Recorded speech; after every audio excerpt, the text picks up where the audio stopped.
this is Craig from MFGX, and today I am joined by one of our team members, Ryan Swain. He's a solution architect here at the company, does a lot of work with our clients. And Ryan, I'd like you to introduce yourself. Thanks, Craig. I'm Ryan, and I've been in manufacturing for probably 25 plus years now. My background's primarily in process manufacturing, but also discrete. So a lot of work with food and beverage and pharmaceutical um, industries.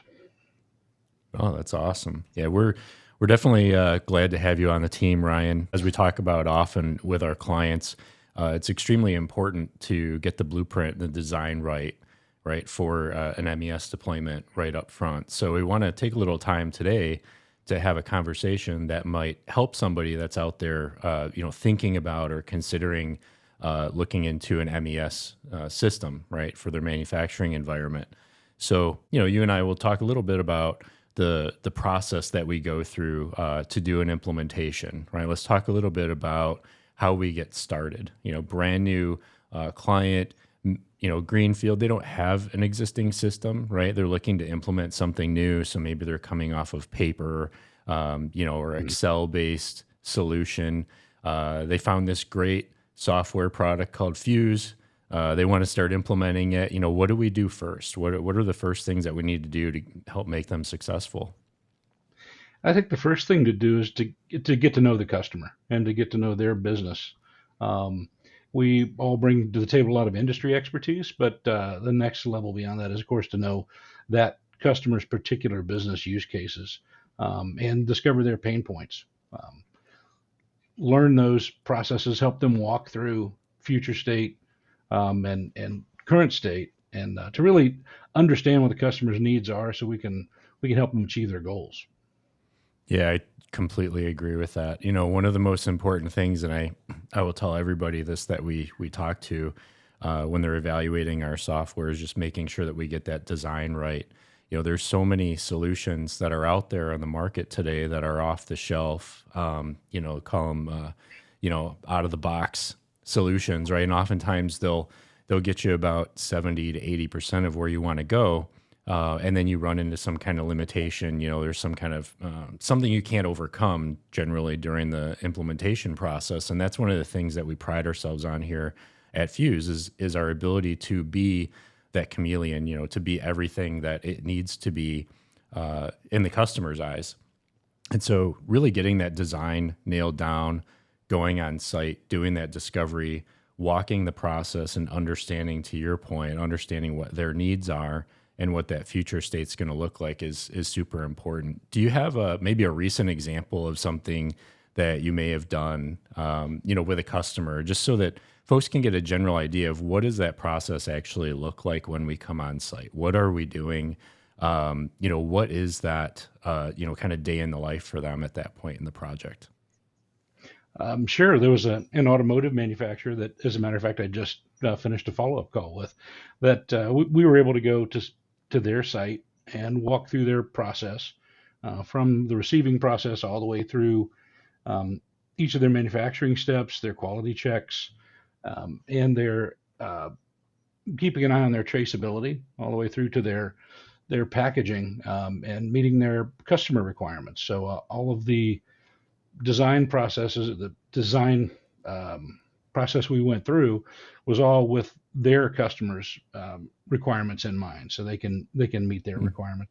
And it sparked a lot of good conversation. They were able to see uh, better ways to accomplish tasks with the Fuse software than they had previously been doing on paper and spreadsheets.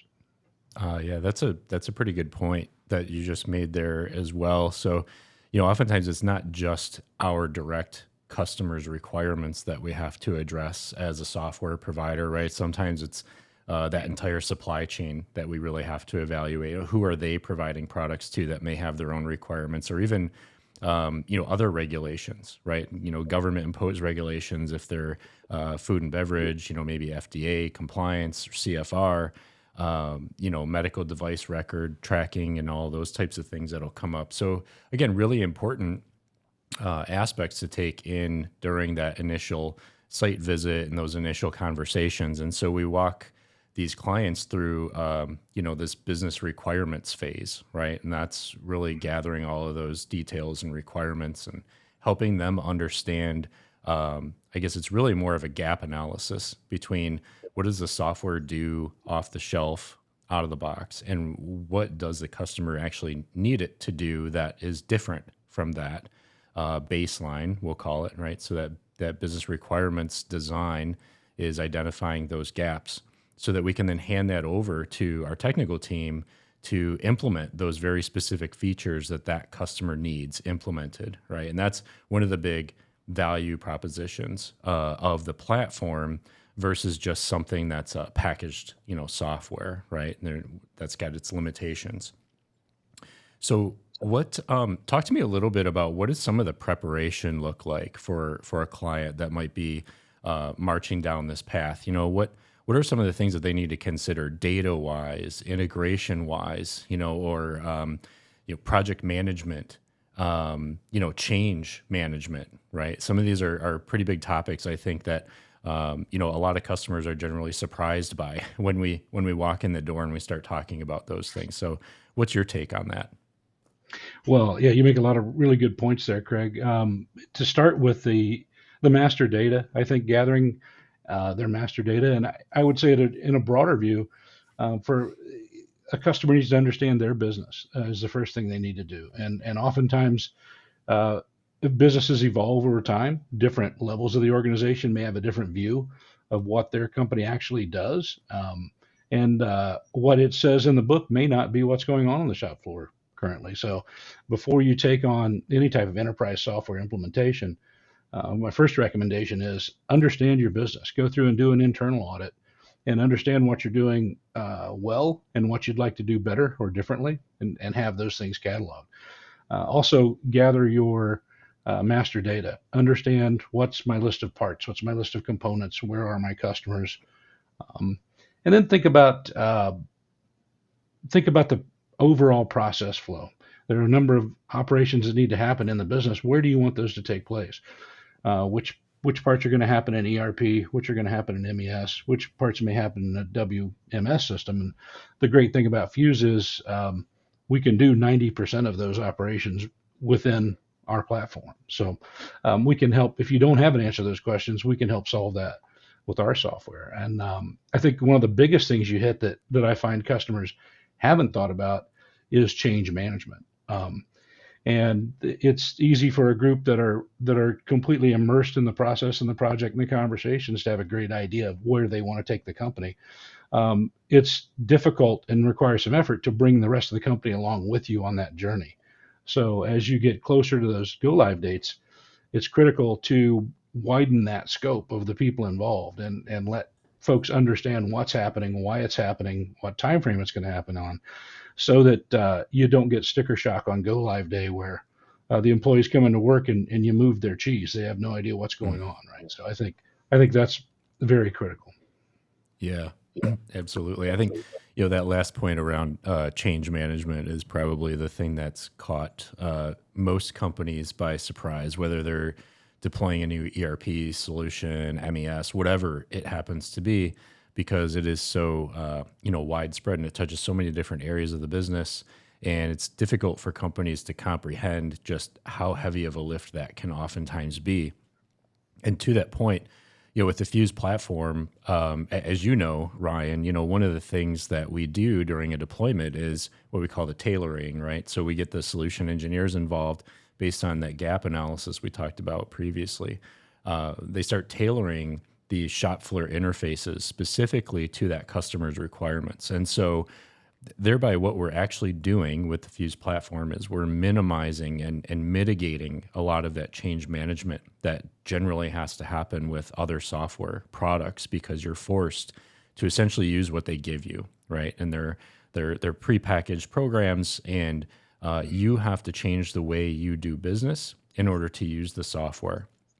What we've done here at Fuuz is we've taken great strides to make this platform flexible and extensible to the point that we can go in with someone like yourself, do the solution architecture, do the design, speak with the client about their needs, and then take that back to the technical team and build that solution out to minimize the amount of change and the amount of impact that happens on the shop floor, whether it's the shop floor or front office, it's whoever's using the system. Right. Have you seen some of that? Have you seen some of the benefit of some of what we do here, for any of your clients that you've worked with that you could, maybe elaborate on? Absolutely. With the automotive client I was just speaking of, we were able to, taking the best practices approach in the Fuuz software, apply that to their shop floor and talk through their process at the end of the line in packaging, and how do they manage partials, and how do they manage different units of measure of units of handling throughout the process, because you know, WMS systems, that they just want to handle pallets, and then the users are producing each items, and then they're transferred in other, larger bundles and racks and things. So um, we were able to take that standard best practice approach, refine it, and tailor it to their actual shop floor, and then communicate that effectively with the technical services team, the engineering team, to create that bespoke solution, but it's still keeping with best practices. Yep. I mean, that's, really one of our strengths, right? As a group, what we bring to the table for our clients is not just the platform and the MES and WMS capabilities within that platform, but it's folks like yourself, right? And that's, I think that resonates very well with our customers, with our clients, in that, we bring forth folks that have the experience to help them get through this project.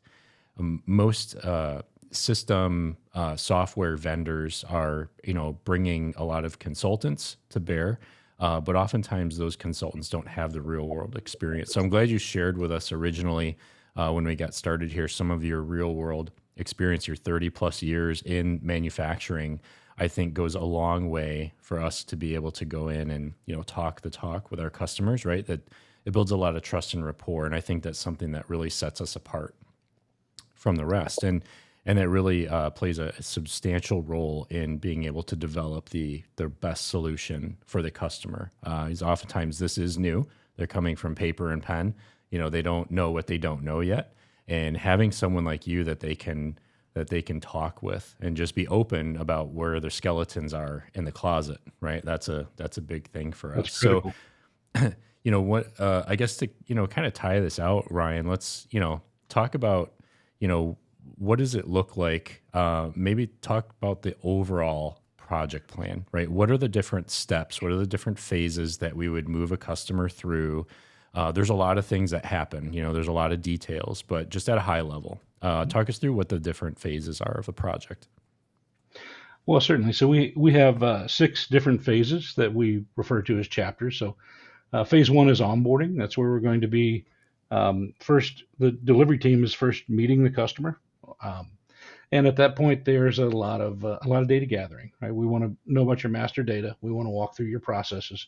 We want to understand what your goals are, your requirements, and my favorite part of that phase is the site visits. Right? So we get to go on site, walk through the plant floor, and really see a day in the life. What are the operators doing? Because at the end of the day, we're building these systems to meet business criteria, and maybe track financials, and help with um, business process flow, and with I want to say efficiency.